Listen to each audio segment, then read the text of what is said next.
We're going to continue on the topic of cell membranes. Our topic for this video now is going to be transport. So we're going to talk about how things get across a cell membrane. Because remember, our cell membrane is selectively permeable. It's going to allow certain molecules to cross the cell membrane. It's going to prevent other molecules from crossing the membrane, either because the cell wants to keep those molecules inside the cell, or it's something outside the cell it doesn't want to let in, okay? In terms of that selective permeability, that cell is a little bit like your house or your apartment.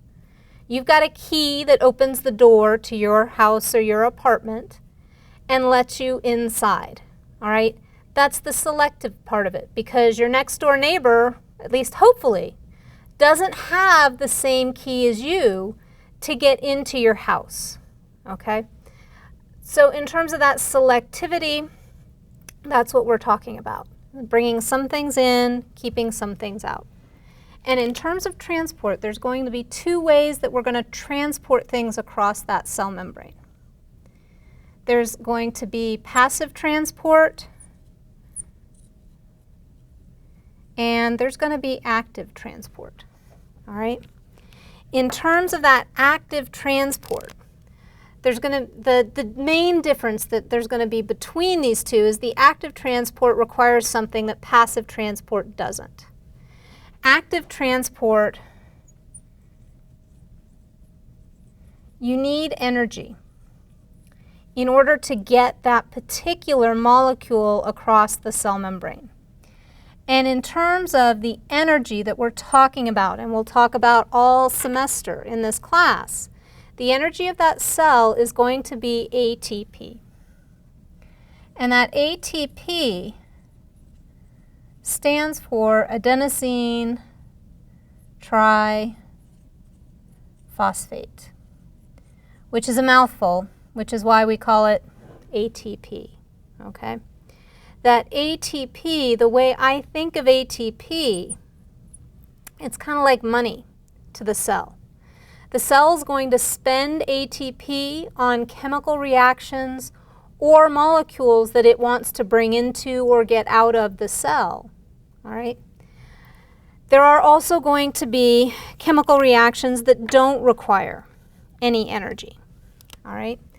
The two main types of passive transport that we're going to talk about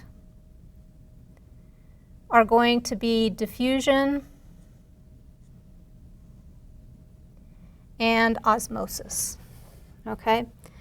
In terms of diffusion, when we're talking about moving across the cell membrane, I'll make some dots here. We'll call this oxygen. We'll call this carbon dioxide, okay? Oxygen and carbon dioxide are small, non-polar molecules. Because they're small, they can essentially kind of wiggle their way across that cell membrane without having to disturb any other part of the cell membrane or use any of the other components associated with the cell membrane, okay? But what's going to be key with diffusion and how things are going to move is with diffusion, you've got to have a concentration gradient, which means you've got to have a higher concentration of the molecule on one side as compared to the other, all right? And maybe I should change the color of my CO2. Let's make the CO2 blue so you can see the difference there, all right? So we've got lots of CO2 inside the cell, not so much CO2 outside the cell. Our yellow here, we've got lots of oxygen outside the cell, not a lot of oxygen inside the cell. That's what I mean by a concentration gradient. You've got one area that's higher, one area that's lower. So in terms of diffusion, diffusion is always going to move from an area of high concentration to low.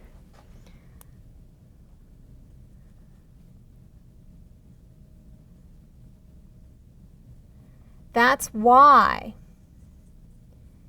no energy needs to be put into concentration. Yes. Okay. So it's going to go from an area of high concentration to low concentration.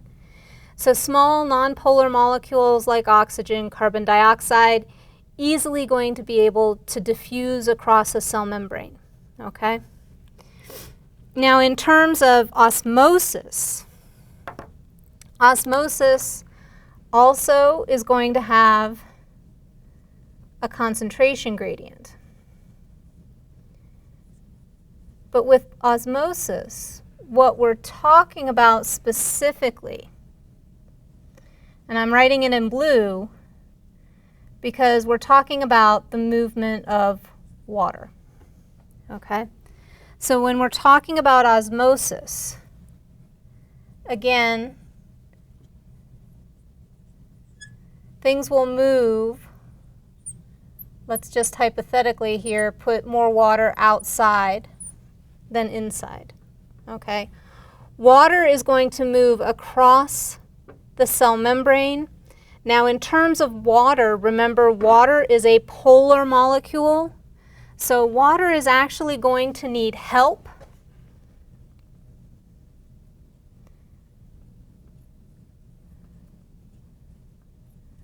from a particular protein. Okay? And the name of some of those proteins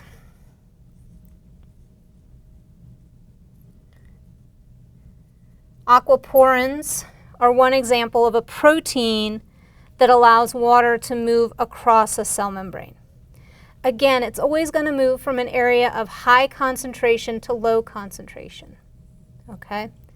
So that water will move from, in this case, and how I've drawn it, from the exterior to the interior of the cell. All right? And in terms of osmosis, there are going to be a couple of terms that are going to be important associated with osmosis. And that's going to be tonicity. All right? We've got three terms that go along with the movement of water. We've got isotonic, we've got hypertonic, I'll put this down here, we've got hypotonic, okay? Isotonic means everything is equal. So in this case, we've got 1, 2, 3, 4 water molecules here, 1, 2, 3, 4 water molecules here. You're going to have water that will still move across the cell membrane, but it's going to move at an equal rate. So for every one that comes in, there'll be one that goes out. So isotonic doesn't mean things are static. It just means the movement is equal. You've got the same amount of water exteriorly as you do interiorly. All right? Now, hypertonic and hypotonic are a little bit different. You're talking about different levels of water on each side of the cell membrane. Okay? And you want to be careful with hypertonic and hypotonic to pay attention to which side of the membrane you're on and which direction it's moving. Okay? In terms of hypertonic, okay?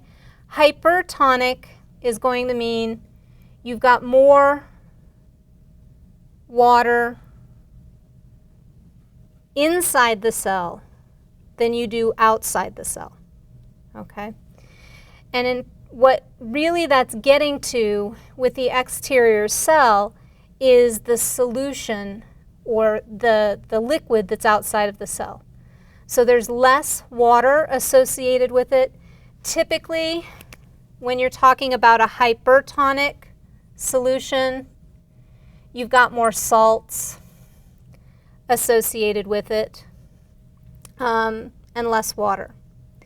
What that's going to do, because you've got less water outside than inside, that water is going to move out of the cell, and what's going to happen, if we're talking about a red blood cell, which is the example your textbook uses, is that red blood cell will crenate.